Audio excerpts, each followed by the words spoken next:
number 48, with Dr. Warren Farrell. Dr. Warren Farrell is an American educator, activist, and author of 7 books on men's and women's issues such as The Myth of Male Power, Why Men Are the Way They Are, Women Can't Hear What Men Don't Say, and his soon to be released book, The Boy Crisis. He is often considered the father of the men's movement, but he started out as a vocal feminist. He came to prominence in the 1970s, championing the cause of second wave feminism and serving on the New York City board of the National Organization for Women. However, he left NOW and is now recognized as an important figure in the modern men's movement. Thank you, Dr. Farrell, for coming and join us. Well, I'll just say Warren. Thank you, Warren, for coming on. How are you doing? Absolutely. Absolutely wonderful. It's a real pleasure. I just finished the Boy Crisis book, turned in the manuscript, and so I'm feeling like there's this huge sort of albatross off my shoulder, and this is the first interview I've allowed myself to do in close to 6 months. So I'm Wow. And you very happy. chose us. Wow. Yes, Allison, I've always enjoyed the way that Allison interviews, and so I wanted to get back in the game. All Well, right. thank you. That's quite the honor, and hopefully you'll also enjoy the way Brian interviews, because Yes, he's actually a very good interviewer as well. But looking very forward to that, Brian. he's going to be flying the airplane today All right. as the Doge. But Okay. I'm hoping to bring in some genuine conversation, so it won't just be me asking questions. So, Absolutely. so we're gonna get right into the topic. This is something that I've actually wanted to talk about on Honey Badger Radio for a very long time, and I think it's very important. A lot of people come across information that they find that other people can use to change their life for the better, like diets or media or social truths. But they can be very hard to introduce into conversation because they can be so stigmatized or because people can be very suspicious of new ideas. We will be examining this today on the show. Talking about the issues facing men amongst people who either already agree or are more or less sympathetic is all well and good. But this conversation has to spread further out and also be challenged more frequently in order to strengthen it. This seems to be the biggest challenge that we have at Honey Badger Radio as well as within the entire gender discussion. So, since you have a lot of years as a professional speaker and writer, what technique did you find most useful for bringing these kinds of conversations up in your talks to the public or your lectures and so on? Absolutely. First on just a purely pragmatic level, I was noticing that when I talked about men, even though I tend to be a sort of very rational person with a moderate type of voice and that people find pretty easy to hear, I think, nevertheless, when I was explaining things from an empathetic to men point of view, I was still getting some like women with arms folded and trying to really hear me. But then if I change the topic to boys, and then women's arms were unfolding and they were sort of looking at me with some not only empathy about what I was saying, but they were often coming up afterwards and asking more questions to pursue. And so when I started thinking about that, I realized that the first thing that we need to know about men's issues is, let's say, for example, I'm saying something like, when men are risking, when men are involved in a potential sexual relationship with women, we often fear being rejected because the women we reach out to are ones that we know we like, but we're not sure if they like us the same way. And so the adult woman's mind, when I'm talking about an adult man, she's going, I remember times when guys tried to ply me with drinks. I remember times when I said no to guys really clearly, and they sort of tried to sort of wiggle around the nose and not pay attention to the nose. And I felt an experience of sexual harassment or date rape, where there was somebody at the office who I didn't have a single bit of interest in. So I know I wasn't flirting with him, but the blankety blank guy persisted, and he's my boss, or he was my boss's boss. And so I was afraid to say anything. And so she's clicking on all those memories that are male negative when we are talking about adult men. But when I switch to, let's say, when a boy tries to call a woman, he oftentimes fears being rejected by her. She goes, raise our hands. Yes, my son, he says exactly what you're saying. When he tries to call, he really liked this girl named Christina, and he tried to call Chris. He was thinking about calling Christina, but he was crying one day. I said, "What's the matter, Jimmy?" And he goes, "Well, I was trying to call Christina, but I really, I know that she's really much better than I am. She gets better grades, and she's really pretty. And I know she'd have no interest in me. So I know she's just going to say no, or she's going to be really embarrassed and put her into a really difficult situation." And mom goes, "Sweetie, you have wonderful sensitivity. You're very bright. Don't ever put yourself down. If you want to be connected with Christina, there are many girls who are sitting around just waiting for a guy to call. And so just, call and at least give her that chance. If the worst comes to worst, you'll make her feel good about herself that she's being sought after." "Oh, really? Well, I don't know that I agree with that or believe it, or I still don't know if I have the energy for it." But the point there is that when talking about a boy, the mom suddenly, her heart opens, her eyes dilate differently, her um, her hands uncross, and she is really just receptive. And so, biologically speaking, the most important thing that one needs to know if you're going to speak about boys and men's issues, if you're going to speak about men's issues, understand that you are violating the biological instinct to protect women and the biological instinct for men to be a protector. When a person you want to protect you starts complaining, what you hear as an adult female is whining. And women fall in love with alpha men, not whining men. So so if as Truman says, as Harry Truman said, if you can't stand the heat, get out of the kitchen. And Mm-hmm. so this is a big one. If you are coming in tension with a biological instinct, you've got to know what you're doing, and you've got to know how to do it. And so this is one of the reasons I enjoy this work, is because um, I feel like I love the challenge of trying to communicate about these issues. When I was talking about women's issues, I was on the board of directors of the National Organization for Women in New York City for a number of years, as I think mentioned in the intro. There was, when I spoke about women's issues, women applauded, and I got standing ovations, and I got 3 or 4 invitations to come back to speak again at different places after each presentation. But as soon as I started understanding what was happening with men by talking about what was coming up in the men's groups that I was forming, um, the response was extremely different. So that's so the easiest way to talk about men's issues is going to boys' issues, where women's heart opens up rather than closes down. So that's the number one thing to understand. Yeah, that's a good place to start. I mean, women have sons, and that's Yes. the part of them that you're tapping into. And I, Allison, you were going to say something? Well, I was going to ask, is there any specific, like you've described how there's an instinct against really wanting to engage with men's vulnerabilities and really be able to just sit with that and just allow the conversation to happen.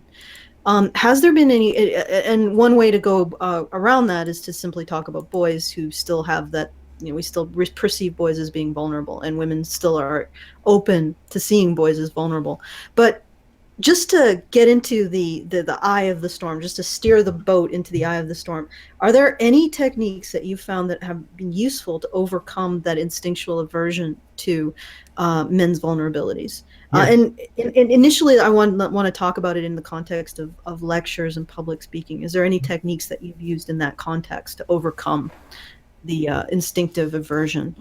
Yes, yes, absolutely. First, I talk about how much applause there was when I spoke on women's issues, and how challenged. So the framework, the one word framework here is: let women know your feelings of vulnerability. So women like it when guys open up and express their feelings.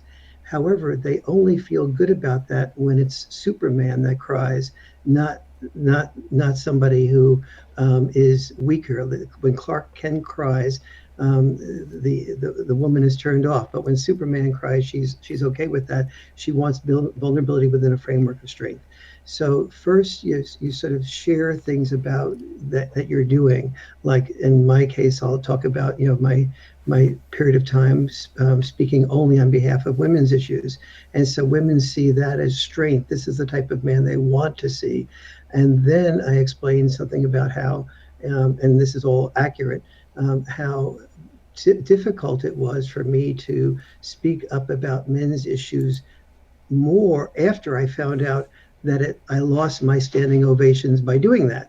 And so when I lost additional speaking engagements by doing that. So when I say that and share that, and then women's response is, oh, this took some courage. Okay, if other people turned off and when he spoke about these issues, maybe I'll be different and I'll hear him better than other people did. And so whenever we tell a personal story, we share our vulnerabilities, but we're also seen as somebody that basically supports women, and we frame it in terms of how understanding boys and men will help women. Then this is really this moves us in the right direction. Okay, so what I'm hearing is that you sort of attempt to frame it in a way that you're still allowing for the idea of being that, I guess, Superman character, but you're framing that so that you can get to the description and the explanation of the vulnerabilities that men face. Yes. So it's like a context. You create the context that, yes, you have yourself addressed women's issues in the past, Mhm. and that you've also overcome obstacles to address men's issues, which sort of establishes yourself as being somebody who's a fighter, who has fought for women and also fights for men. And then in that context, you bring in the description of the vulnerabilities and making those vulnerabilities more accessible, because you have sort of pinned that idea that you're both open to women's vulnerabilities and helping them with them, but also a fighter who's fought for men's vulnerabilities and the recognition of men's vulnerabilities despite the sacrifice that you had to do to go there. That's what I'm hearing. Is that correct in terms of the framing? That's excellent and outstanding. And by the way, the process that you just used is of saying what I just heard you say is the very key to the process of every bit of communication that one should do with anybody that one talks to. So the first job of anyone that wants to share, especially if you move to men's issues, which I don't recommend, but start with boys' issues. But let's say you move into men's issues because something comes up in the context of conversation that leads you to that. Then your first job is not to talk. Your first job is to listen. And because of the biological instinct to not be able to hear men complaining, this need to listen first is more important than it would be that if you were talking about any other issue. If you're talking about race, standing up for a minority makes you seem good. If you're talking about race and you put down or you make something critical about a minority and you say a minority should take responsibility in some way or whatever, then it makes you seem like a racist. So when you're talking about men, anything that you say that is a support of men, it will only be heard if the person who you're talking to feels heard first. So your first job is to sort of, when an issue comes up, is to say, how do you feel about that issue? And let's say it's fathers being involved with children. And the mother might say, the woman that you're speaking to might say, oh God, I've seen a number of deadbeat dads, and dads, I don't know why they run away from the children. They're not very responsible, and they often lie, and it's all they want is sex, and then they want to get out of the scene. And so you let her know that what you hear her to say was, just the same type of thing you did with me a moment ago, Allison. What I heard you say was that, and then you repeat some version of that, and then you ask, is there anything I distorted about that? And you give her an opportunity or him an opportunity to say what she or he feels that you distorted. And instead of saying, oh no, I said that, or that's the way I said it, if the person you're listening to feels that you've distorted anything, Your job is to keep working at it until you get an answer from them that says, no, you didn't distort anything. And then your next job is to ask them, is there anything else that you want to add? And so you give them an opportunity not to have to force themselves to get everything that they were thinking about into one sort of rollout, but you give them an opportunity to add more if they want to. And if they do add more, you then say, what I heard you say there was, and then is there anything I distorted about that? And then it's your time to do some speaking. But you've modeled for the person who is listening to you. You've done a number of things. You've modeled for them what you'd like them to do with and for you, and you've relaxed them. They know that they're valued. They know that they're respected. They know that they'll be thought of in a way that that they know that whatever they have to say will soon be heard. So they can not interrupt you, because they know that you're the type of person who's going to hear them out when it's time for them to speak again. And so, and then if they do interrupt you, just say, let me just finish, please. And the second time around, say, can I, I tried to sort of share with you everything I thought you said. Could you do that for me in a polite and respectful way? And that really sets the tone. And that tone is really important no matter where you are. In other words, if this is happening when you're at a dinner table and kids are listening, they're going to pick up far more value from that process being on target, like you just modeled a minute ago, Allison, than they will from the content, because that process is what will carry. I mean, could you imagine if all Trump voters and all Clinton voters listened to each other with that type of respect? We'd be in a world that was, or Palestinians and Israelis, or employers and employees, or parents and children listen to each other with that type of respect. If then our total world would be very different. Actually, I can add a little bit to that. I don't mean to interrupt you, Brian, if you wanted to. Nope. But in my own experience, I have found that leading with uncertainty is actually a very powerful technique of debate. It's and I just I often, although in my case sometimes I get a very negative response from it, but I will simply ask somebody to clarify their position, and then just ask again to clarify their position, and ask again to clarify their position. And gradually, if they're really dogmatic, and sometimes they'll get angry at me because I've just proceeded to ask them to clarify their position, and then they start seeing the inconsistencies in their own position, and and they'll say them, they'll ask me, they'll say, you're asking leading questions. And I'll say, no, I actually genuinely want to know what your answer to these questions are. And if you find that they're leading, it's because you're leading yourself somewhere. Mm-hmm. And I found that actually a fairly powerful technique. And it comes across when you describe it as being very conciliatory, very gentle. And in some ways it is very conciliatory and gentle, but there is a power to it. It's sort of like the iron fist and the velvet glove. Mm-hmm. When you lead with your uncertainties and you allow yourself to be uncertain, and just allow the person to tell them who they are. Mm-hmm. In a lot of ways, you are in the position of a dominant position when you lead that way. And you're right, it's a dominant position, but it's a sort of a gentle dominance in my experience.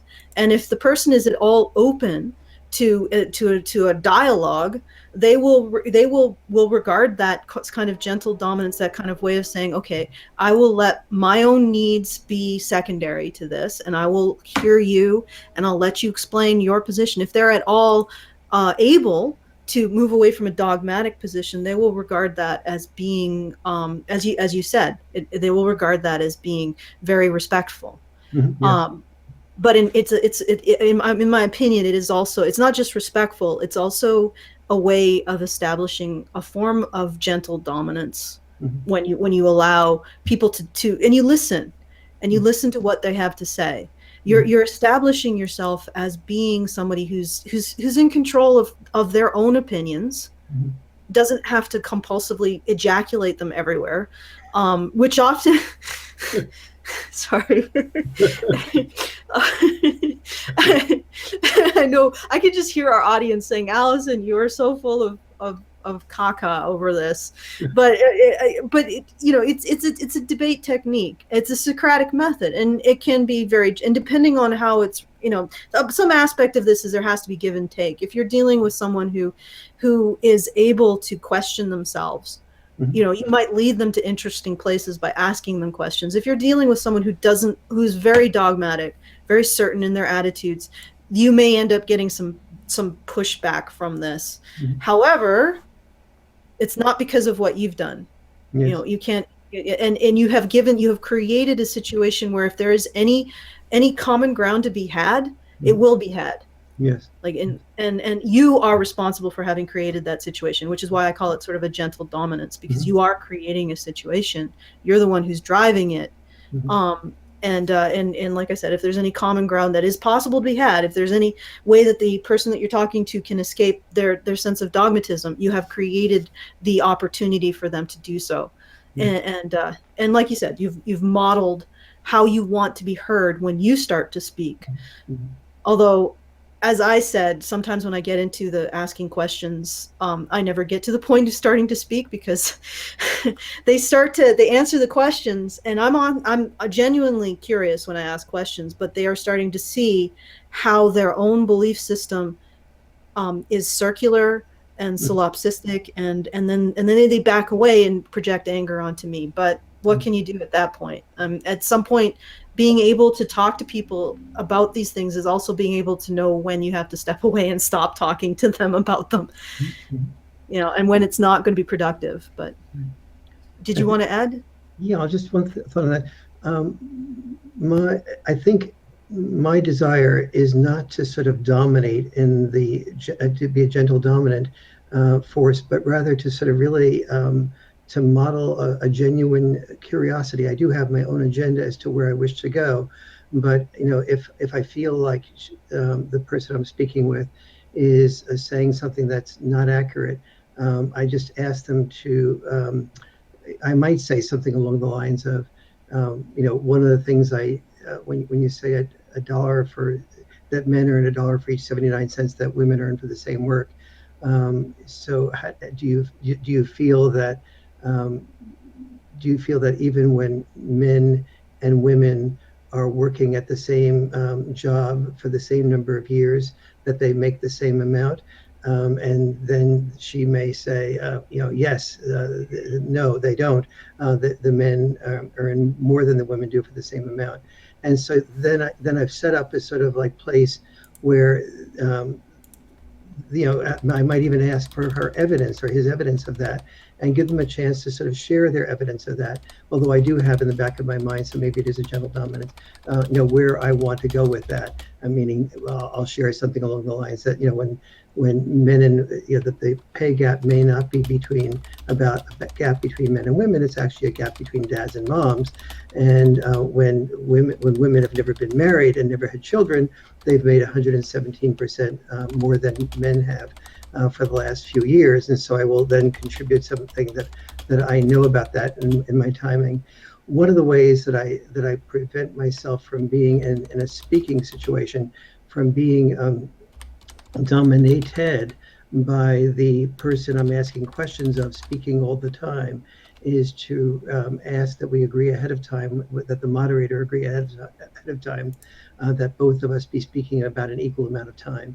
And so that does help that process. And sometimes that is stayed with, and sometimes that isn't. I asked for that parameter on an NPR show once, and for the Talk of the Nation, and they agreed that the feminists would speak for the first half hour, and they didn't want a dialogue with me. The feminists didn't, and so the two feminists spoke for the first half hour, and I was scheduled to speak for the second half hour about the pay gap, about a book called Why Men Earn More that I had written, just was coming out at that time. And so the 5 minutes into the interview with me, the moderator sort of interrupted and saying, I'm sorry, we're going to have some questions from the feminists who just spoke. And I said, the producer agreed to this other arrangement. And he said, I'm sorry, the producer would never have agreed to that. And I said, but she did, would you check with her? And so then click, and they hung up on me on the national radio. And apparently, though, they had the greatest number of objections to their hanging up on me that they've had to anything that's ever happened on NPR before. And so people have a sense when they're listening as to the lack of fairness sometimes that that the media, particularly the liberal media, tends to bring to these types of issues. Yeah, I can't imagine. I would love to have heard some of those complaint letters that no doubt flooded in after that, Yes. and what people had to say for that. But yeah, it's when you say that you want to hear the person who's speaking, I think that there's a caveat to that because you should expect the same respect back. Yes, absolutely. Now, I think for us, for our listening audience, Allison and Brian, I think what would be really helpful is you and I have a chance to speak to audiences, but the average person is mostly going to be dealing with family. And sort of talking about this at Thanksgiving, Christmas, Easter, or whatever, when the family gets together. And one person will be a liberal, another person will be a conservative, one person will have just come back from graduate school where she or he has majored in women's studies, usually a she, and and somebody else will be a Trump supporter. And so everything you say at that dinner table really has to be, you're sort of beginning to fear responses that are negative no matter what you say, being interrupted no matter who you are, and with the larger framework of understanding that a prophet is never a prophet close to home. And so you're always going to be less respected in your family than you will be in a audience where somebody is paying you to speak. At least they've invited you to respect you at the start. And so I think that knowing how to the type of technique that our approach that I was just talking about is especially helpful for people that you sense or know have different perspectives in the world than you do on the political spectrum and on the political correctness spectrum, and especially if you're talking about things like date rape or sexual harassment or domestic violence or abortion. In those four areas, the emotional levels are extremely high. And so the parameters of listening first and showing respect for different perspectives and hearing each person's story and even establishing that as what one of the things that you care most about is that we all are able to hear each other no matter what our different perspectives are. And when people say never talk about sex or politics, I say no. Talk about sex, talk about politics, learn from each other, but listen to each other. Don't talk to somebody, because the real job of family is to learn from them. Family often puts us together with other people that we would not normally associate with if they weren't family. The gift of that is the possibility of learning from everybody who you wouldn't normally associate with, as we tend to be attracted more to the people that we agree with. Yeah, I know. Oh, sorry, Brian. No, Go I ahead. was just going to say that was actually my next question, was talking about this with friends and family, and because we have an audience, and I think that many of them really, really want to share these ideas and have these conversations with people outside of the ones that they already know about this stuff, and they think that it's extremely powerful and it's extremely important. And they also are fathers and they're brothers and they have wives and so on, and they want to bring this to the fore. And that was actually my next question, so that was all I wanted to say. You read Absolutely. my mind. Ah. I'm happy that we're on the same track. Yes, one of the issues that is really important with family is talking about father involvement. The left and the right have different perspectives on that. The left is the right is oftentimes men, fathers should be breadwinners and mothers should be at home. And so when you talk about divorce situations where where you talk about the value of children growing up with equally shared time between mom and dad, that doesn't ring quite true. Are you suggesting, Warren, that the dad should be a sort of like a stay-at-home dad? And for the conservative, that sounds like fairy, or somebody that just can't get his act together, or maybe gay, or what's wrong with you, and aren't you depriving the child of the mother? And from the liberal perspective, fathers could certainly be equally involved with their children if they just wanted to. It's just that when fathers want to be involved with their children, there's a reason for that. And the reason for that is they want to get away with paying child support. And so they're cheap or they're deadbeats. And so where do you go with that? And where you go is that people that you've met who are dads that are different from that. So in my particular case, I've done a lot of expert witness work with fathers that just are paying lots of money to their lawyers and to people like me for being an expert witness to be involved, to get them more involved with their children. And so, but my research shows that children benefit from an equal amount of time with fathers and mothers after divorce. They benefit from the mother and father living close together after divorce. They benefit from not hearing bad mouthing from mother to father or father to mother. Mm-hmm. And they benefit from couples communication without, not just on an emergency basis. And they benefit from equal overnights by both mother and father after divorce.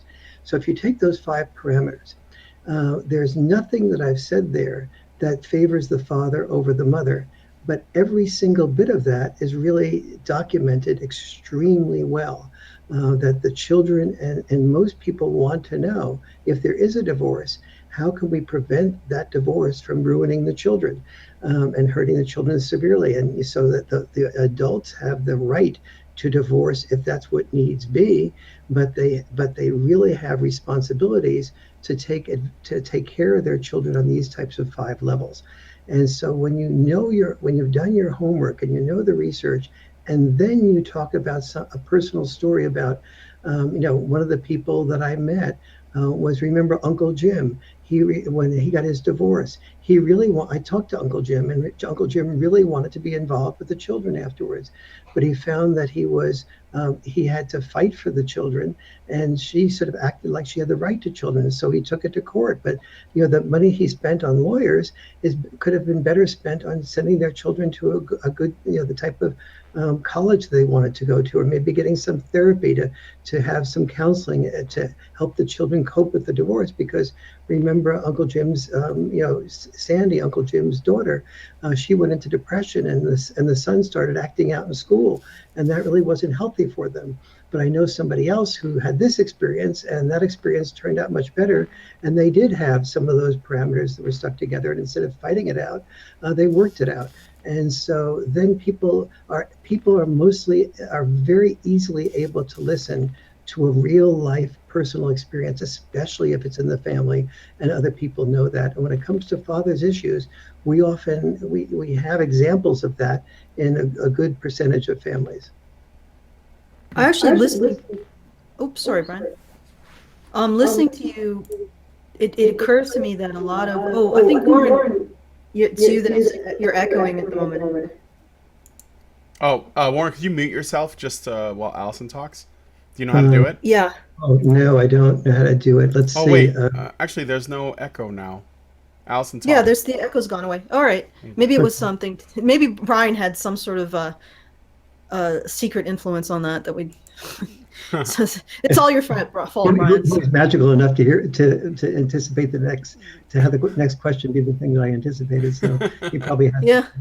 Right? Well, what I was going to say is, I was going to point out that anecdotes do really help people to understand the ideas and concepts that you're trying to get across. But I also wanted to point out that I think there is a lot more agreement with the stuff that we have to say than we get a sense from watching the media. Mm-hmm. I think there's a lot more grassroots agreement with the ideas that we talk about. And for me, what's really frustrating is that now I'm dealing with a phone call. Sorry, I'm going to mute. Brian, can you just... That's okay. You're human. Oh, God. Okay. Well, let's do this, but while Allison is on the phone. What is a good icebreaker? Is it? Do you think that let's say you are you just watched one of the Honey Badger shows or a talk by one of yours or Tom Golden or someone else, and you're like, oh man, I want to talk to people about this, or maybe I have a friend who's going through something. Maybe he's going through a really bad divorce, or he's losing his kids, or he was the victim of some wrongful paternity or whatever. What's a way in which people like the people who watch our show, or even some of us, could introduce these topics to people they know? What's a good way to break the ice? Do you have any ideas or thoughts on that? Yeah, usually when you're in a family mode, if the family is larger, like at a holiday type of thing, or you have a moment or so where people are saying, so how have you been, Brian? And so you use that opportunity to sort of say, yeah, I've been really great. I've been a little bit sad about, John, who's going through a paternity suit, and that's really been kind of sad for me. I've been trying to work with him, but he's really been stressed out. And so then other people are okay about saying, well, how has he been stressed out? And then you tell Joe's story. And then no matter what side of the issue people are on, they're sort of hearing more Joe's story. And there's not a good intellectual argument against somebody who's suffering emotionally. And that is and you can't bring it up sort of like just as proof of, it's more potent to bring it up as something that's affecting you than it is to bring it up as on the issue of paternity leave, or on the issue of paternity fraud, or on the issue of divorce. I want to tell you guys this: if you're bringing it up as an intellectual issue, it'll reach an emotional stop sign a lot more quickly than it will if you're bringing it up as something that's part of the experience that you have in your life that's frustrating you, or that's hamstringing you. Yeah, that sort of speaks to the million as a statistic thing that goes on with people's attitudes, and that seems to be really prevalent with men too. If you talk about men as a group, it's almost like it's almost impossible to generate a sense of sympathy towards men as a group. Yes. And there's some etymological reasons for that I don't know if that's the right word, but I've gone through in my own like personal monologues, but I think that that's a very strong tendency to just not want to really get into the word, like the identity man, and really sympathize with it. Absolutely. So yeah, I would agree. I would reemphasize that use of anecdotes and use of people that the person that you are talking to knows personally. And everybody really does have an uncle or a brother or a father or a male friend who's gone through this kind of thing. It's so prevalent now that almost everybody has an experience of it, yes. Which I think speaks to what I was talking about before, that there is a lot of grassroots support for the stuff that we talk about. Sorry, go ahead. No, you go ahead, Alice. Well, what I was going to say is there's another aspect to this, talking to people about these issues. And this is the aspect that I sort of get into personally. There's how to broach them. There's how to make people comfortable with the conversation, and to start with like, well, what are your thoughts on this issue? And then listen to them, and then repeat what their thoughts are, and ask them to clarify. And so you're bringing up these issues in a way that's not combative, but you're still sort of leading the discussion. But there's an aspect personally that may actually resonate with people who are listening, of why I don't actually talk about these issues. And it's not just to my family and friends. Well, I talk about these issues to my friends because most of them are really heavily involved in this. But why I don't bring this up when, for example, I'm out on the town and with people we're just meeting, and acquaintances. And I would have to say that part of it, and like I said, I'm bringing this up because it may resonate with some people in our audience. Part of it is that sometimes being interested in men's issues, and saying that I am a men's rights activist or advocate, it can feel really almost embarrassing, and something that I just don't want to talk about. And that I feel like, and I know that this is a very personal issue. I mean, we've talked about how to bring these up, the techniques to bring these up to have a positive outcome.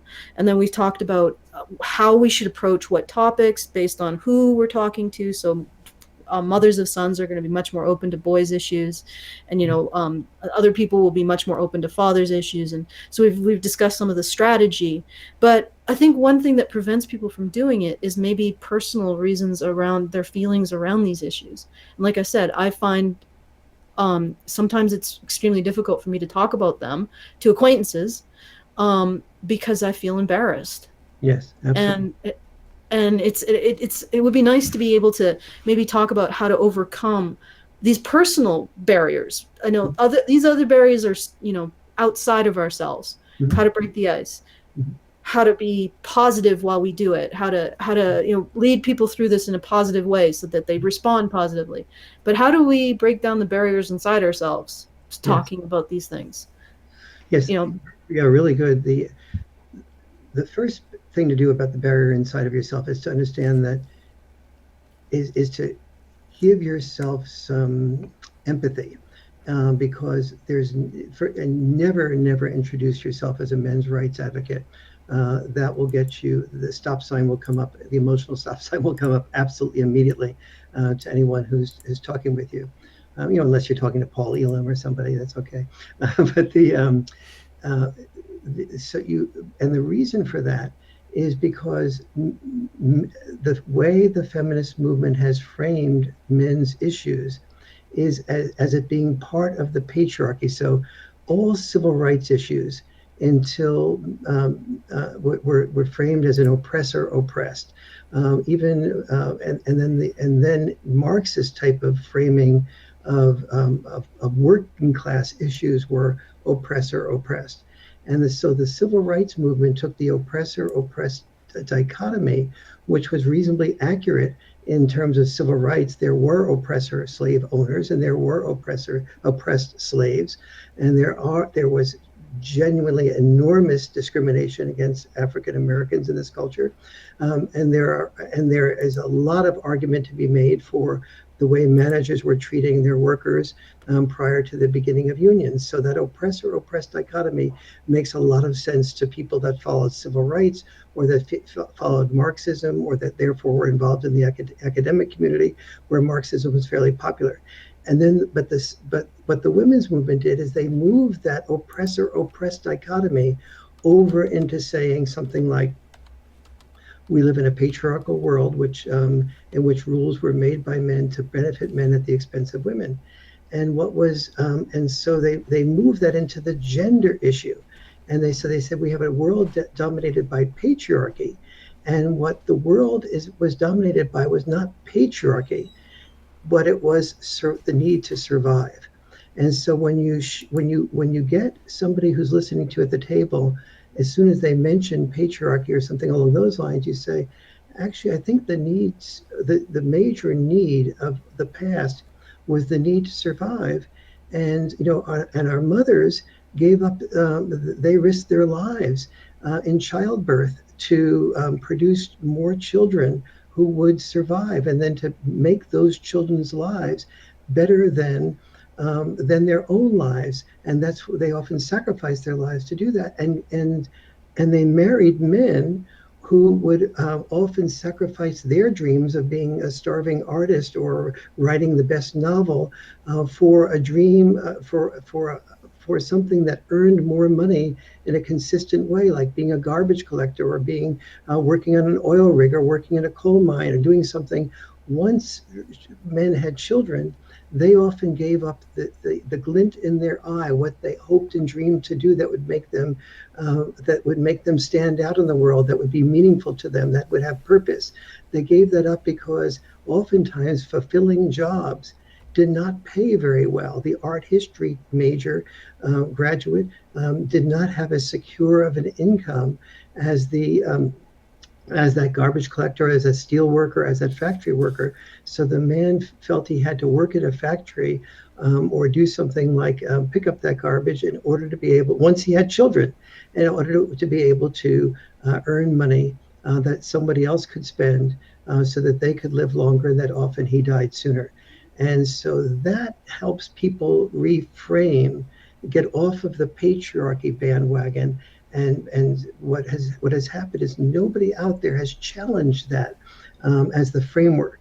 And so once you're in the patriarchy framework, you see almost all the top executives are male, almost all the top politicians are male, almost all the rule makers are male. So since that has credibility, the average person follows through and says, therefore, the next statement that they must have made rules to benefit men at the expense of women, especially since men get paid more than women do for the same work, all that fits together for them. So you have to take apart first that the survival issue, and then the belief that men get paid more than women do for the same work. And what is, and that's why, and that's a challenging one because, when I'm in a debate or I'm talking to a family member and they say, well, clearly women get paid less than men do for the same work, that takes one sentence and everybody at that family table believes them. Now, if for me to respond to that, took me 5 years of writing an entire book, which is longer than I'm allowed at the time at the family table to explain. But there are a few things that I am able to explain at that family table that help people sort of get that it's not just a matter of men earning more for the same work. And one of those things is, that starting out with agreeing with them. It is true that male doctors get paid more than female doctors for the same work. So everybody goes, yeah, you must be on my side. And then I explained, but the difference in pay gap between male and female doctors is much smaller than it is for the average male and the average female. But because you're comparing doctors to doctors, and normally speaking, you're comparing different jobs to each other. So when you hear men earn $1 for each 79 cents that women earn for the same work, you're comparing cardiac surgeons who are more likely to be males to people who are working full-time, that is 35 hours a week or more, as a checkout person in a supermarket who's more likely to be female. And so you're comparing one to the other, which is not a fair comparison. People get that. So then you go on to the next level. However, the male doctor still out earns the female doctor. And you put your fingers up and to show that the difference is not what it was, but still more than. And so you have everyone's attention because you're agreeing with their bias that men earn, that men do seem to be earning more than women, even when their title is the same. But the average male, then you explain that the average male doctor has worked longer number of years than the average female doctor. When you control for that, the gap is less. And that the average male doctor is more likely to be in his own business. The average female doctor is more likely to be in an HMO. And then if you control for own business versus own business and the amount of time that they work, then the gap is very small. But the male doctor still earns more than the average female doctor. And then they're really intrigued. Why would that be? And you say that the average male doctor is more likely to be a cardiac surgeon or a surgeon, and the average female doctor is more likely to be a general practitioner. But when you control for surgeon versus surgeon, equal number of years worked, and equal number of amount of degrees, and both working for themselves or an HMO, then you have the women earning slightly more than the men. Then the question becomes different. Why are the women earning more than men? And then you have a relaxation period of time where you can explain why women who are full-time in the workplace, where all the controls are in place, actually earn slightly more than men. And that was the research I had to do for why men earn more. But those couple of examples and doing your homework about the research just allow you to do that within the framework of keeping your family both interested, fascinated, and either, at least open to hearing it.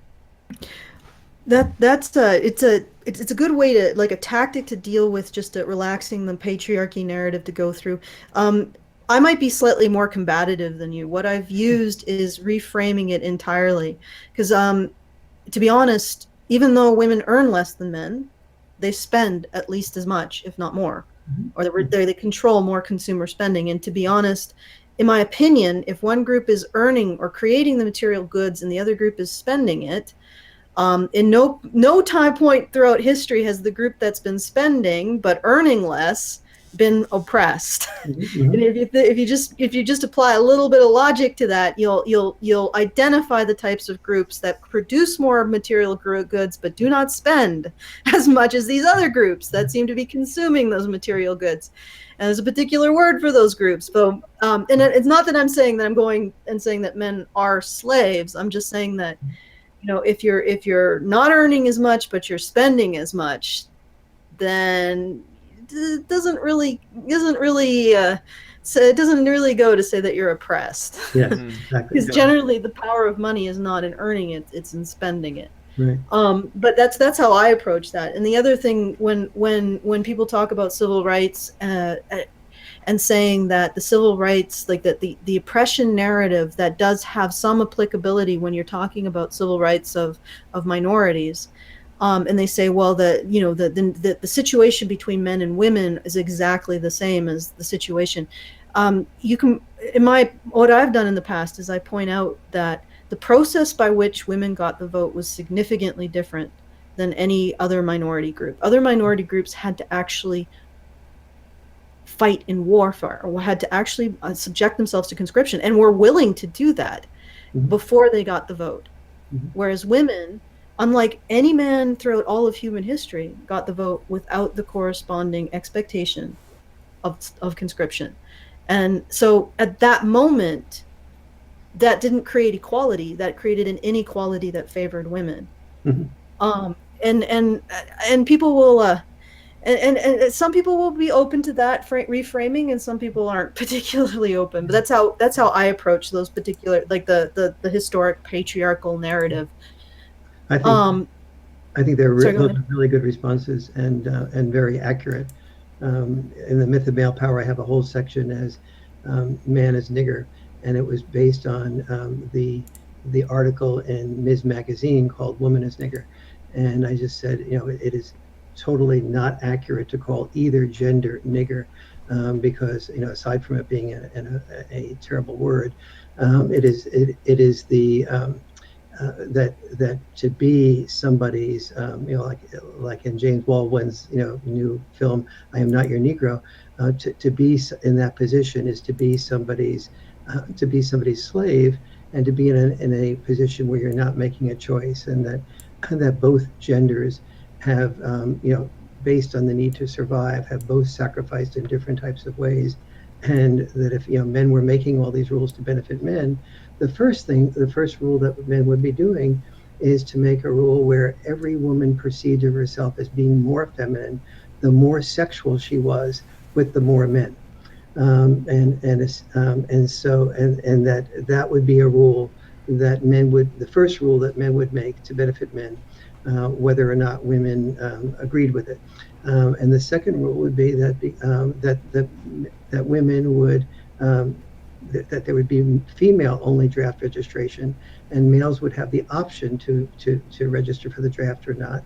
The third rule would be to make sure that women always risked rejection when they were in high school and so on, and feared rejection by the other sex. That it was women's responsibility to risk rejection and men's option to do the risking.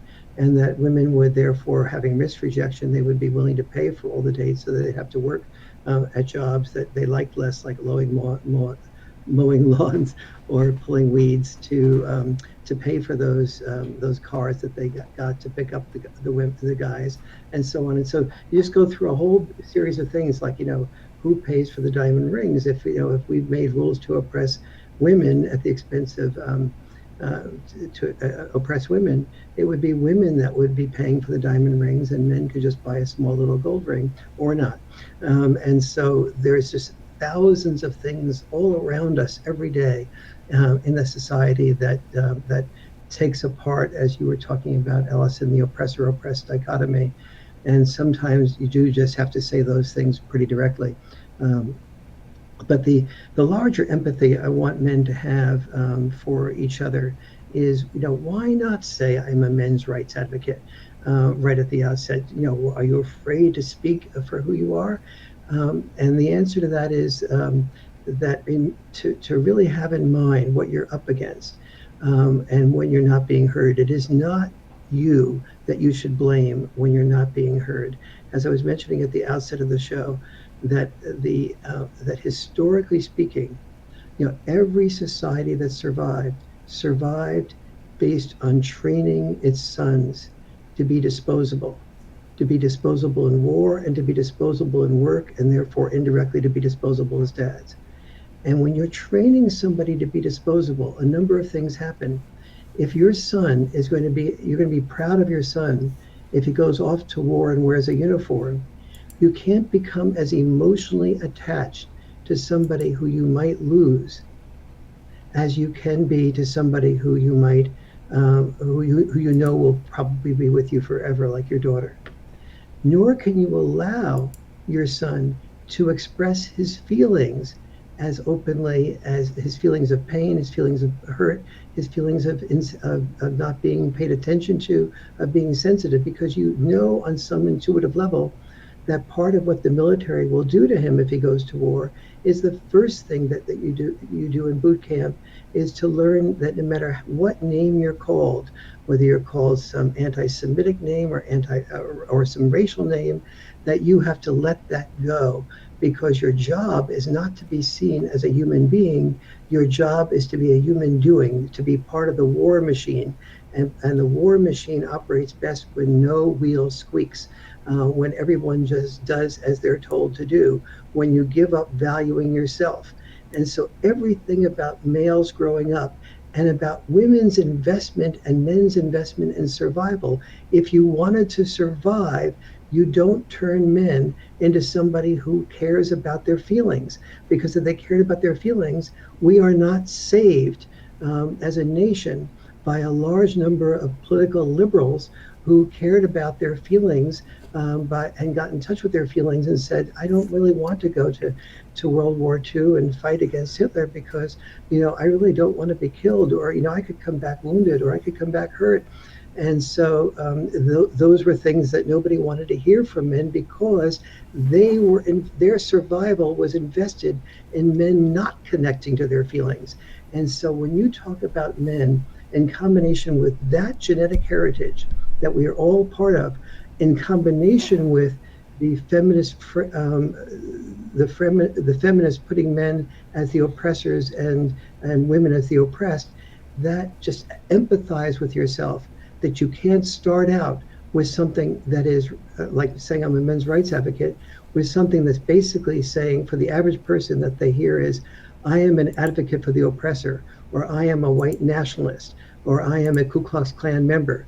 That's not a good starting place. I can actually I can get in there and say something. The way that the media is talking now, it's actually basically making white nationalists, Ku Klux Klan, anti-Semitic, all of these terms that used to have a valid meaning, it's essentially smearing them over everyone. And also men's rights activists, like everybody who criticizes feminism now is now a men's rights activist. And interestingly enough, what they'll do is individuals who try to silence there's a huge industry now of anti-feminism on YouTube, like gigantic YouTubers who specifically are anti-feminist, much bigger than us. And what they'll do is they'll say to those anti-feminists, oh, you're just men's rights activists. And then they'll turn around and say to us, like the people who sort of oppose us ideologically, they'll turn around and say to us, oh, you're just anti-feminists. And it's like, well, so they're trying to use both to silence both sides. And it's just really interesting. And what's happening is that the terms are losing their potency. So even if you're a person who are like, you know what, I want to keep the words white nationalists or Stormfront or Ku Klux Klan, I want to keep them actually referring to people who engage in these activities and keep that stigmatized, please stop using the stigma related to these terms to apply to everybody you don't agree with, because that will make it so that nobody cares anymore. Absolutely. About these terms. And that's what's really happening in media, is that they're using these terms so blanket that they're losing all of their meaning. Yeah. And there's now a sort of a counterculture happening, it's getting larger and larger, that uses the ironic use of these terms and makes fun of it, basically. So, Yeah. I mean, if you ever actually look at our chat, you will see a whole bunch of people who are calling or saying, "Yeah, I'm a white nationalist. I'm a racist. I'm all of these things," and they're saying it ironically because they have the media has so diluted the terms and applied them in so many ways. And I wonder if that's eventually going to happen to men's rights advocate or activists too, because they just throw it around in everything. And at some point, the stigma goes away because they're basically calling everybody they disagree with these horrible names, and nobody cares anymore because they've used it too many times and in too many contexts. And essentially, all they're using it for is a way to shut people up that they don't agree with. And I just wanted to point out because there's some interesting stuff happening with labeling and names and groups of people actually using all of these negative terms ironically because they're tired of having it thrown at them as not as an accurate statement of what they believe, but as a way of shutting them up, essentially. Yes, exactly. I mean, last night we had an after show chat on a very large YouTuber called PewDiePie has He's the been biggest labeled one. Yeah, he's the biggest YouTuber on YouTube, labeled anti-Semitic for no reason whatsoever, none. Just because people did not like him and they don't like his influence. Yeah. So it's a lot of these negative terms. The internet culture is sort of shifting with and taking away, I think, the power of these negative terms. So. And the other thing that I wanted to cover with men's rights and what you were saying about how societies up to this point have been successful because they used male expendability. Well, I think the biggest threat to human survival now is male expendability because we can't afford an all-out war. Now we're in a position that if we go there, we're all going to die. Like it's going to be the end of the world. Male expendability makes sense up to the point where you have a species that can kill itself if it gets too pissed off with itself. Right. You know.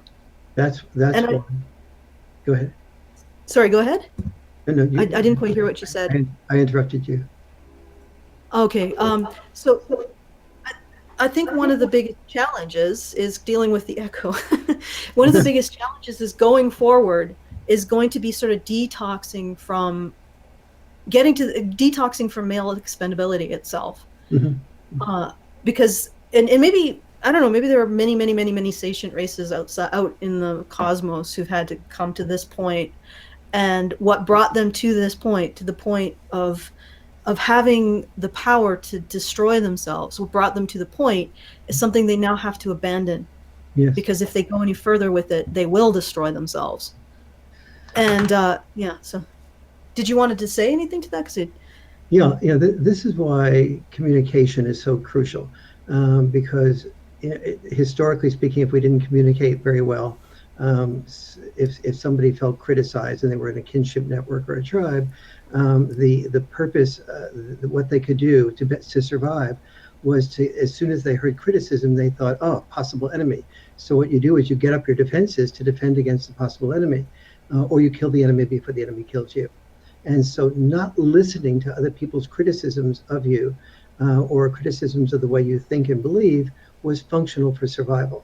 However, it no longer is functional for survival when if you have Trump disagreeing with North Korea and they're both going into a bully type of back and forth rather than listening and hearing each other.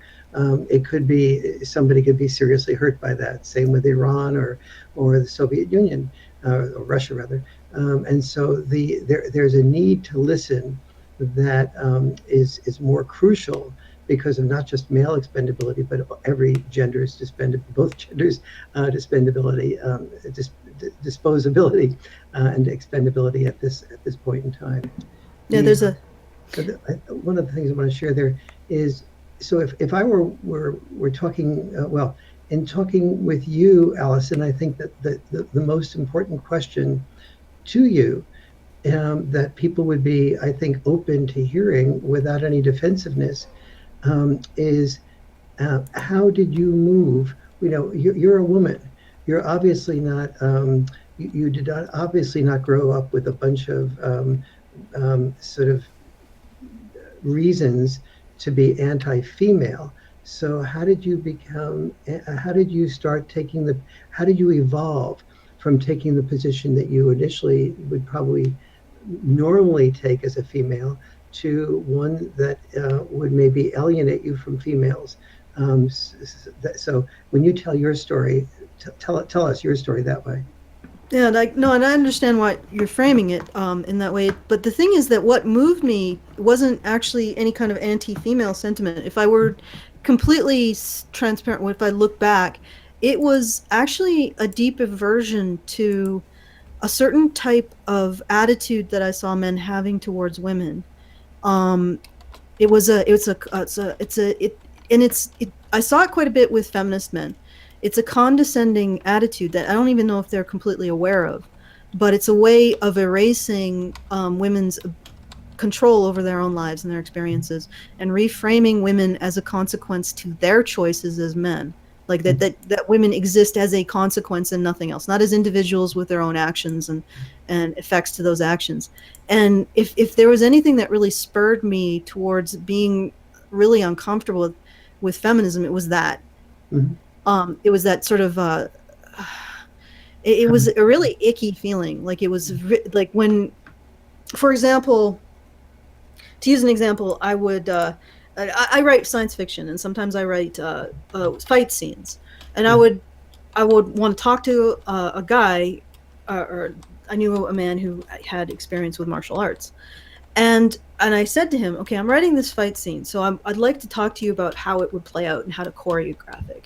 Mm-hmm. Instead of listening to what I said, he reframed it as me being a victim of an attack by some sort of assailant coming from behind me in an alleyway. And I'm like, I'm not interested in talking about this in terms of self-defense as a victim. I'm interested in talking about this as an author of but there was no talking to this guy. So he reframes it all as me being a victim. And that process just felt disgusting. Yes. Like it was really and so he's taking away why I even asked him the question in the first place, and reframing it in such a way that he can be the hero of this new scenario that he's put me into. And I felt this continuously with feminist men. Yeah. I would come up to them and discuss a particular topic, and then they would go and they'd take that topic, erase every part of what I was talking about that came from a position where I wasn't a victim. Yeah. I'm talking about this because I want to write a story. No, you're talking about it because you're secretly wanting self-defense information because you're a potential victim of men. And they would they take away all of my personal choice and why I brought up, reframe it as me being the victim of something, and then paint themselves as a hero. Right. And it was just that entire thing. If I'm really honest, it was that gave me the mental energy and the emotional energy to just question all of it. And I get incredible satisfaction. And this is just me personally. I get incredible satisfaction from being able to say, but to these men, look at the situation for men. You don't get to paint me as a victim. I'm not going to be your damsel in your narrative because of this. Yes. And that actually gives me great, like on a personal level, I care about men, but it also gives me satisfaction to just stick it back at these guys. So that's part of why I got to this point. And that's my own personal story, really. So I think that. Go ahead.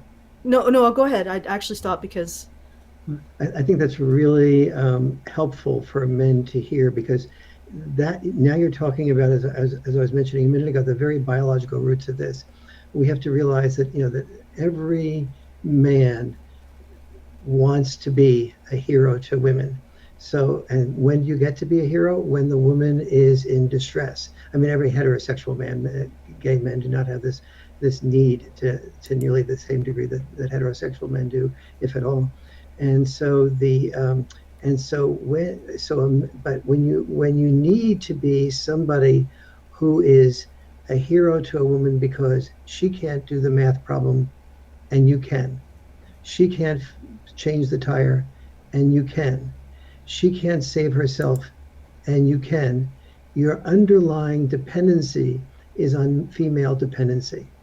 And when women paint themselves as victims and get scholarships or special advantages in the society, as the feminist movement has looked at, has focused on things like there's a microaggression happening against us, or if you say anything that a woman might be, any woman here might be threatened by, you have to give a trigger warning first. These are enormous, institutionalized infantilizations of women that show a complete lack of respect for women being able to defend themselves. And it plays into the need, and it's ironic that feminists have honed victimhood as a fine art, when in fact the ideal, the initiative, the initial aspect of feminism was to make women not to be victims, was to be more in the framework of what you were talking about, of being your own hero. And so feminism has had to try to have it both ways, of making women, applauding women for being strong and being their own person. And that part of feminism I always have and always will support, because I want my own daughters to be strong and independent. And at the same time, feminism, women as victims whenever they wish to be that. And so this is an enormous amount of having it, having your cake and eating it too. And so this clearly must be challenged. Brian, what's your story? How did you get involved with this? Because this is certainly not a position that makes you admired by other women or men. And so it takes courage to do it. Well, actually, how did I get involved with this? There was a few things. One was I wanted to write I'm working on a series of books, like a graphic novel about my romantic experiences. And I was doing this as it started off as a project for one of my art courses. I'm one of those guys that wanted to become an art student and did not realize that this was probably not entirely viable at the time. So I was working on this project, and I made this, essentially I made a comic book, and it was about my life. And what I wanted to do was I wanted to talk about romance from a male perspective. I wanted to actually explore some ideas. I've had lots of long and difficult conversations with friends, both male and female, about this kind of stuff. And I think it's something that most people tend to wrestle with. And I thought, well, let's bring men into the conversation. Usually these things are talked about on the female side. And for some reason, which surprised me, I got a lot of resistance from classmates, from instructors. They wanted me to change things. People were asking me to add elements or include stuff that's outside of the male experience, essentially. And I don't know if it was, they were trying to, some of them thought it was a pragmatic choice to be practical. Maybe you'd sell more issues if you did this. Others looked at it more from a political or politicized perspective, where they said, well, if you don't have, the woman's view, then, you're gonna, then there's something that I find problematic about that. Or if you don't have, represent gay relationships or bisexual ones or trans people or whatever, then you're missing out on this and that kind of thing. And I said, but the only experiences that I can draw from, that I can be really honest about, are mine, and mine don't match all that.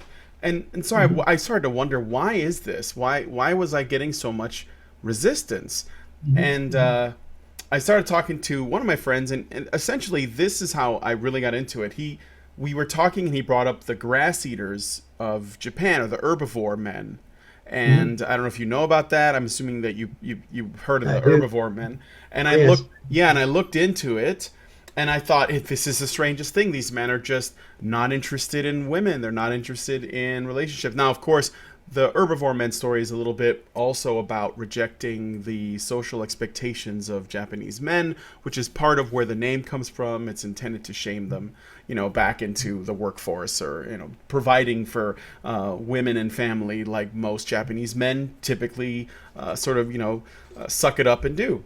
So as I got involved with that, and that just made me more curious, I wanted to understand this more. I thought, well, this is something that I've seen men do, where they kind of selected themselves out of the gene pool because it's not worth the trouble, or they sort of give up. I know people who have done that.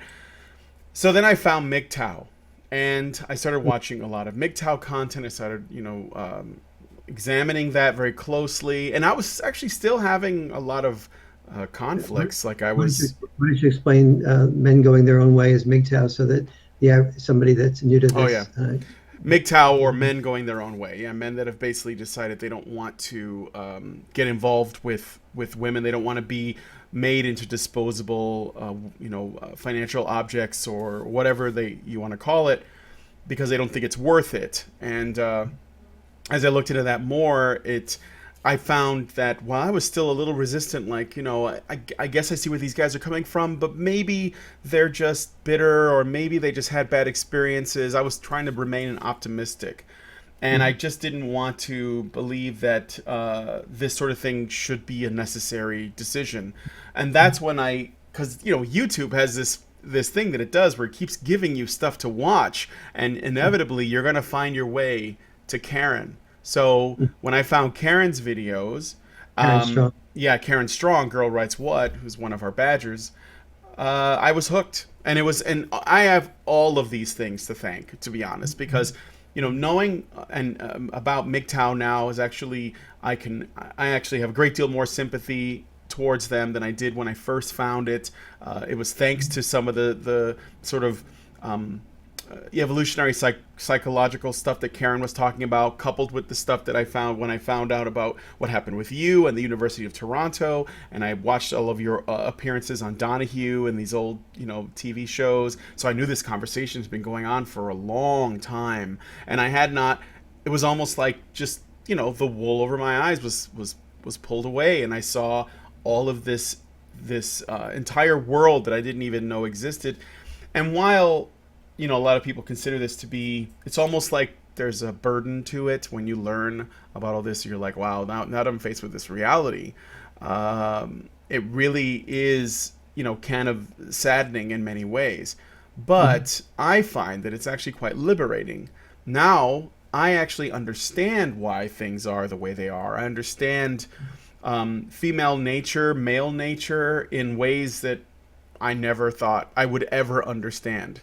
And it's actually helped me, overall. So that's basically how I got involved with it, and that's why I actually remain extremely curious and extremely interested in these conversations, which is one of the reasons why I actually wanted to have this topic, because I think the more people talk about it, the more I think that this conversation can evolve and grow, and maybe we can get to the bottom of lots of important questions.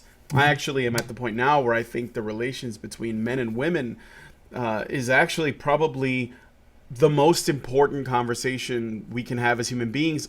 I think it's above politics. I think it's above, the affairs of education and the good global geo relations and culture and all that. I think that it just seems always to come back to men and women and what we relate to. I think so anyway. So yeah, I saw as you were talking. Thank you. I thought that was really very clarifying and very helpful. I saw as you were talking. I think Allison put up the interviewee becomes the interviewer, and the reason I became the interviewer for a moment was as part of my role as the interviewee. What I was asking, things I was asking you to do, or asking all of us to do, is to tell our personal stories. And when we tell our personal stories, that is the most effective way of being heard, because everyone is fascinated by, especially a personal story that has a deviation from the norm, that creates a greater amount of fascination. No, very seldom do you go to a movie where the personal story is about the average person's story. We go to the movie to be entertained by and fascinated by different stories that are different from what we normally hear every day, but yet at the same time, this is really a very a story that fascinates us. And I think the best, and one of the reasons why, one of the things that one of the other answers to the question about how do you best approach family is going to become something that will be easier to do in a few weeks. On March 7th, there will be the release of the film called The Red Pill. And The Red Pill is the story of a journalist, a feminist rather, who was a documentary filmmaker who had made a number of films that were extremely sympathetic to the LGBT cause and to other feminist causes. And she came into looking at men's rights advocates as something that was part of the white nationalist group, part of the enemy class, part of the real problem in society. And so with that framework, she entered into interviewing a large number of us in the men's issues movement that's usually called the men's rights activists. And she began to feel her perspective change. But fortunately, what she did was to keep a video journal of how her perspective was changing and the tension she felt and the fears she felt. And I know Cassie J, who was the producer of this film personally, and she lives near me, and we took a number of hikes together in which she at the beginning expressed to me, Warren, I think I'm going to be able to say something that will alienate all the feminists that I have built up as a network over the course of my life. And this is really scaring me because this is both my belief system, these are my friends, these are my colleagues, these are the people who have supported my work, these are the people that have helped finance me. So on 5 levels, I am afraid. And instead of saying, don't worry, Cassie, none of this is going to happen, I'm going to say the only 5 things that you're afraid of are all 5 things that are in fact going to happen. There will be many women, almost every single friend that I had when I was in the board of directors of the National Organization for Women in New York City, whether it was Betty Friedan, Gloria Steinem, and many, many lesser known women, Ivy Botini, Jackie Sabias, they all just sort of deserted me when I began to sort of take a perspective that was not in favor of men get paid more than women do for the same work. Women is oppressed, men is oppressor. And so I said, this will happen. So you have to make a decision. You either have the guts to face it or you don't. But I said, an artist is somebody who paints a picture differently. Do you think Picasso's mother said about Picasso's first painting where the face was turned the other way, oh, sweetheart, that's a very good picture, a portrait of a person. You're doing it exactly right. She probably looked at him aghast and said, my goodness, this is not the way the average person looks at the average body. You cannot consider yourself a good painter this way. So the function of an artist is to get people to see things differently. You can be a coward as an artist and make a lot of money and have a lot of superficial friends who at least have not questioned things like an artist question things, or you can have a much tougher journey and become somebody who says something that is in integrity with what you feel and think. And she, to her great credit, as of March 7th, the types of things that it would take us a long time to explain to our family friends will be available on Netflix and Amazon, called The Red Pill, which is, I think, something that is a very helpful segue from our normal family conversations where we have to do the battle to allowing an extremely appealing, charismatic personality watch her journey from don't want to question it, feminist, to where she goes to in the process of that film. I just wanted to add something to that because you did use an example that's near and dear to my heart. Because at Honey Badger Radio, we are all artists, basically. Mhm, It's mhm, it's it's why if you watch us from the beginning to up to this place, we've gradually gotten better in terms of our production values because we're all basically a bunch of artists who've been thrown into this because we were attracted to the kind of human truths that are presented in the men's rights movement. But Karen's a writer, Hannah's a fiction writer, she's also a tabletop gamer, Brian's a comic artist, I'm a comic artist and a writer. All of us, and Mike is a drama major, he's a dramatist, and a comedy writer. We are all artists, and we came to this and we developed, I've proposed the platform and we've all had a hand in developing the platform, and it has increased in its technical abilities because we've had to learn as we go. None of us started out as activists, none of us started out as radio personalities, none of us started out as radio technicians or any of that. We all started as artists who just saw something beautiful in this particular way of looking at the world, something beautiful in the vulnerabilities that men have, and something that we had to express and talk about as artists. absolutely.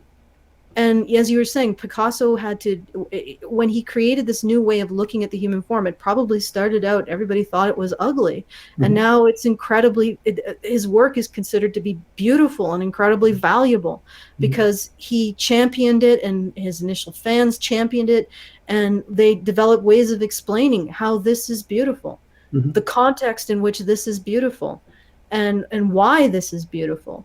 And I really think that it's going to be artists who come in and look at the things that men's rights activists and advocates talk about and explain to people why they're beautiful.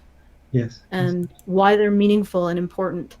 And that's really why in a lot of ways, that's why I created Honey Badger Radio.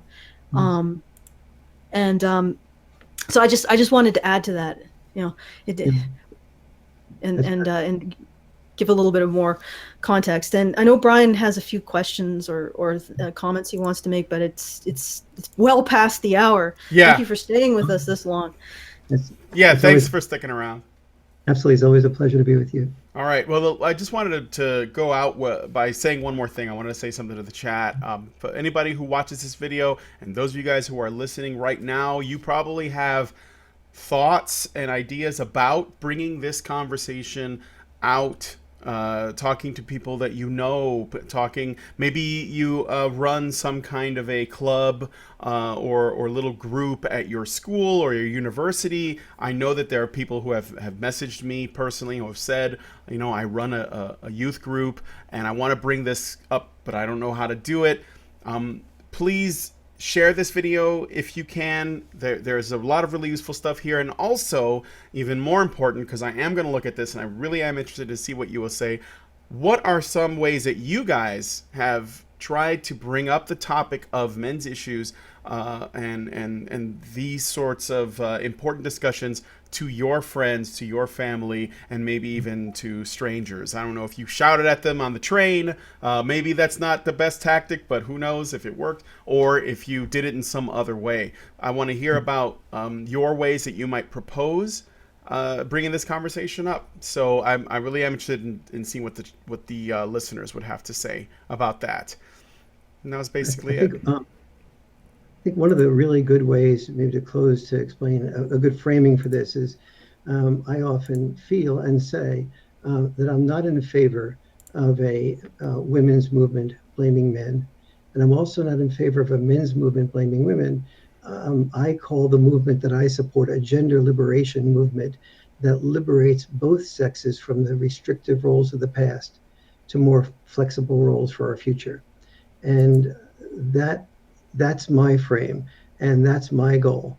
I don't want the reason I got involved with the women's movement to begin with is because, like Picasso, it was looking at women's role in a different way, a way that had never been articulated before. But with every virtue taken to its extreme becomes a vice. And when an ideology becomes accepted, it soon builds a bureaucracy around it. And the bureaucracy rigidifies what was previously flexible. And the artist then becomes a bureaucrat. And when that happens, it is our role as artists to begin to get in there and say, we all need to hear each other if we're going to make our roles flexible in the future, rather than who is the biggest oppressor in the future and giving the biggest scholarships to the people who win our hearts as the biggest oppressed groups. So essentially, our role as artists is to poke and poke and poke at all everybody's certainties and make them uncertain again. Yes, and Get yet, that flexibility. as artists, not get caught up in our own provocation, to recognize that our long-term goal, that men and women, unlike slaves and slave owners, have this, we're all in the same family boat. And the blessing of and it used to be that, women would raise children and men would raise money. So we would both row on the left and right side, let's say, of the family boat. And the women's movement's gift to humanity was teaching women how to both raise children and raise money. The problem is no one has come in there and said the same work needs to be done to make men who want to raise children full time as respectable as women who want to raise money full time. And as a result, if a couple is heterosexual and married, and one of them loses a job, men don't have the flexibility to be respected by women while rowing the family boat from the side of raising children full time, as women have to be respected by raising money full time. And so our goal, being in the same family boat as men and women, are the same. And if we must always keep, whenever either sex wins, both sexes lose if that sex wins alone. And that's the really deeper message that I want to leave us all with, both in explaining this movement to others and also in understanding it ourselves. All right. Well, thank you for that. And thanks for coming on. We'll hope to have you on soon. We want to talk about your new book. So if you can come back, that'd be great. All right. I'd be happy to, Brian and Allison. It's really been a real pleasure. All right.